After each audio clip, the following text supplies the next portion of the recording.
You've probably heard the name. A scholar who became a warrior, a conqueror, known for his mercy? It sounds like something out of a movie. But today, we're opening the dossier on a real historical giant, Salahuddin Ayyubi. All right, before we really get into it, I want to give credit where it's due. All the intel we're about to go through comes from some seriously deep research. It's based on the work of engineer Abdul Rahman Mahmoud. He's a principal IT and security consultant, but also a scholar in comparative religions. So you know this stuff is thoroughly vetted and pulled from authentic sources. Okay, so here's our game plan for today. First, we'll get the basic dossier on Salahuddin Ayyubi. Then we'll dig into this idea of him being a scholar before he was a warrior. After that, we'll see how he forged an entire empire, his main objective, Jerusalem, and what's really fascinating, his unique code of mercy. And we'll wrap it all up with his enduring legacy. Sound good? Let's dive in. All right, first up, the dossier on Salahuddin Ayyubi. We're going to look at his profile and the world he was born into.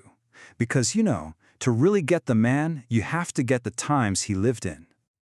So, let's get the formalities out of the way. His full name is a mouthful. Al-Malik al-Nasr Salahuddin Yusuf ibn Ayyub. He was a Kurdish Sunni Muslim from a pretty respected military family. But the name we all know him by, Salahuddin, well, that's not just a name. It's a title. It translates to the righteousness of the faith. And believe me, that's a title he absolutely earned. Now imagine the world he was born into. It was chaotic. The Middle East was completely fractured. You had these crusader states planted right in the heart of Muslim lands. It was a constant source of conflict, like a fire that just wouldn't go out. And for Salahuddin's family, this wasn't some far-off political issue.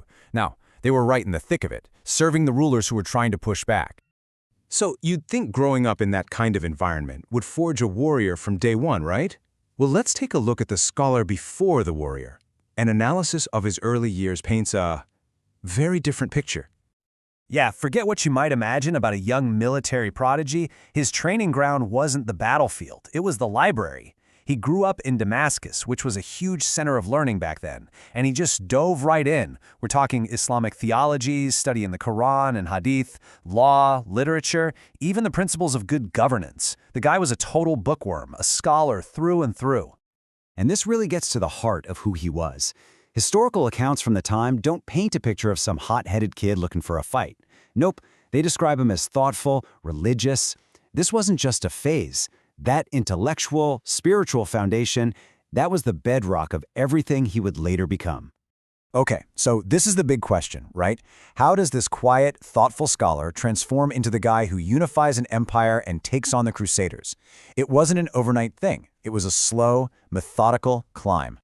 So he starts out in the early 1150s, working for his uncle, a general named Shirkuh.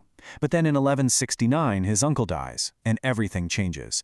Salahuddin becomes vizier of Egypt, and he didn't just get handed the job. He had to play the political game, and he played it well. By 1174, he takes Damascus, and from there, it's like a game of chess. He spends the next decade consolidating power, bringing Syria and northern Mesopotamia under his control. And this is so important to understand.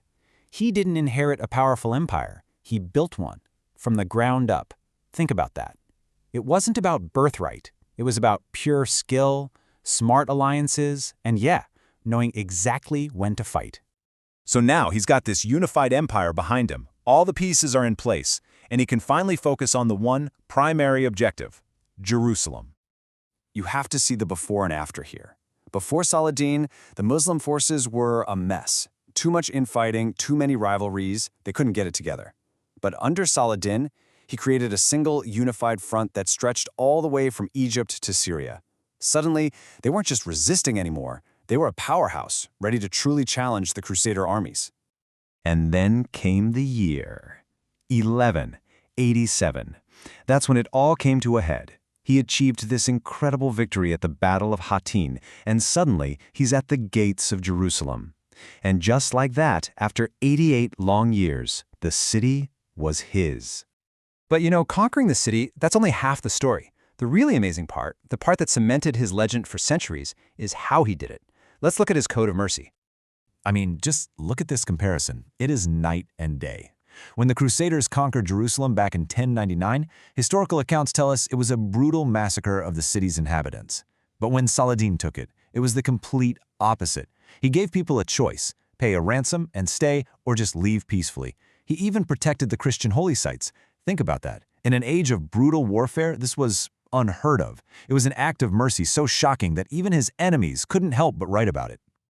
And this wasn't some calculated political move. It was just who he was. His own biographer, Ibn Shaddad, wrote that anytime money came in, Salahuddin would immediately give it away to soldiers, scholars, the poor, anyone who needed it. For him, justice and mercy weren't weapons of propaganda. They were just his code, the way he lived. All right, so let's bring it all home. After all the fighting, all the empire building, what's left? What is his enduring legacy? Time for the after-action analysis. You can really boil his success down to 4 key strategic takeaways. First, the incredible power of unity. He showed that when people come together, they are unstoppable. Second, vision.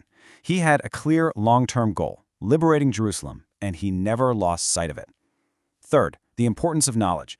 His leadership wasn't just about military might. It was grounded in his deep faith and scholarship. And finally, number 4, and this is a big one, justice as a weapon. He proved that mercy and justice can be your most powerful tools, even in victory. So when you think about it, his name has come to stand for this incredible combination of things we don't often see together. Courage, but with humility. Power, but with justice. And victory, but with mercy. Which kind of leaves us with one final thought to chew on. How does a legacy like that resonate with us? Right here, right now. And like we promised at the beginning, this whole explainer is based on some really solid research. So here are some of the sources that were used. If you're curious and want to go deeper, this is a great place to start. And here are a few more.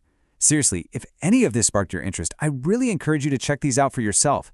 You'll get an even richer picture of Salahuddin Ayyubi's life and incredible legacy. Thanks so much for joining us for this breakdown.